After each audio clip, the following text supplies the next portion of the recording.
This video clip has been brought to you by Collaborative Business Systems. Find us on the web at collaboration.itincanada.ca.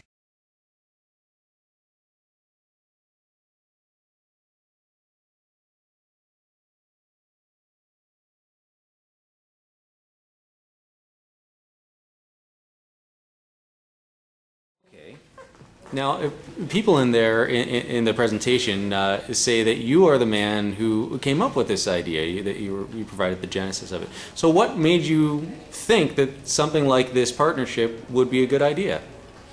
Well, a lot of companies pay universities for education and or certain research, and I felt it was very important to put together a complete ecosystem with academia, industry, vendors together to say, okay, well, how do we create that incubation place so the next Facebook's from Canada, from Ottawa?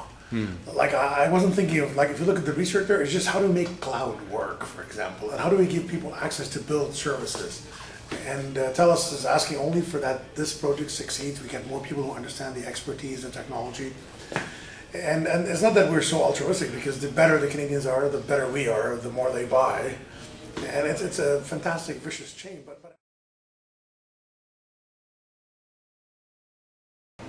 The cloud is a fairly new concept, although the technology behind it has been around for years. It's just starting to coalesce into what we call the cloud today. That being the case, the fact that cloud as the idea of the cloud is fairly new, isn't there a danger in jumping in too quickly with a cloud research center? I mean, isn't it possible that in a few years the whole notion of cloud could morph into something else, and the work that's going on here could be considered obsolete? I think one of the reasons for doing research on clouds is probably precisely for this reason, because there is risk involved, there is uncertainty, right? And that's where you do research. All the research efforts are not always successful. Some of them fail, but I don't believe that all the researchers that are working on various different aspects of cloud computing will fail. I think some of these research results will be useful, some might not be, but that's the nature of the game when we are doing research. And I think things do not become that obsolete. For example, cloud, in my take on it, is an evolution from another technology which was called grids.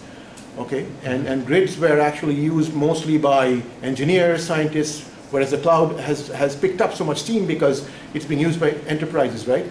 And a lot of the research works that were done in the context of grids are still valid. They're just being extended, adapted to clouds. So if cloud evolves to something, it may be a good idea that you had worked on clouds, because you will be in a very sweet spot with lots of existing results that can be extended to this new domain, which may or may not happen. I think in the field of engineering, it's very important to keep in touch with industry, right? And Carleton has a very long history. It's not something new for us. We have worked with private sector for a long time. I have been working here, well, I came here in '88, so 23 years.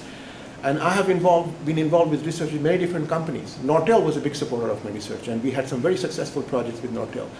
I have worked with smaller startup companies as well.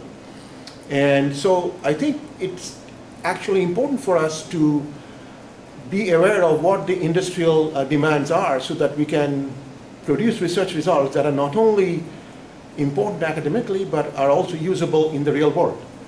And moreover, this exposes our students to the industry as well, right? And it gives the employers also an opportunity to actually go and see our students, meet with our students, and some of them have actually turned out to be good opportunities for future employment for our students as well.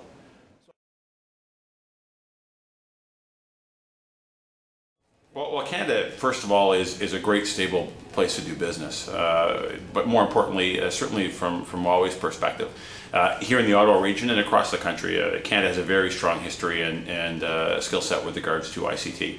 And so when we looked originally at coming into Canada, over the course of the last 18 months, looking at how we could extend and make much more of an investment directly in research and development, the first decision was made, in fact, to create the R&D Centre in Canada That R&D center now employs about 125 people and is going to double in size to about 240 people over the next 18 months. And very much that was an opportunity for us, one, I think, to reinforce our commitment to this marketplace.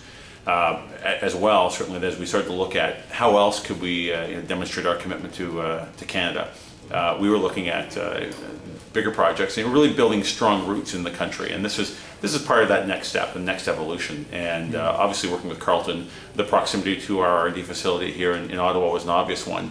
As we're growing our team, we're trying to nurture potential employees as we go down the road, but it's a great opportunity to collaborate with the researchers that we have at our facility and the students and faculty here at Carleton University.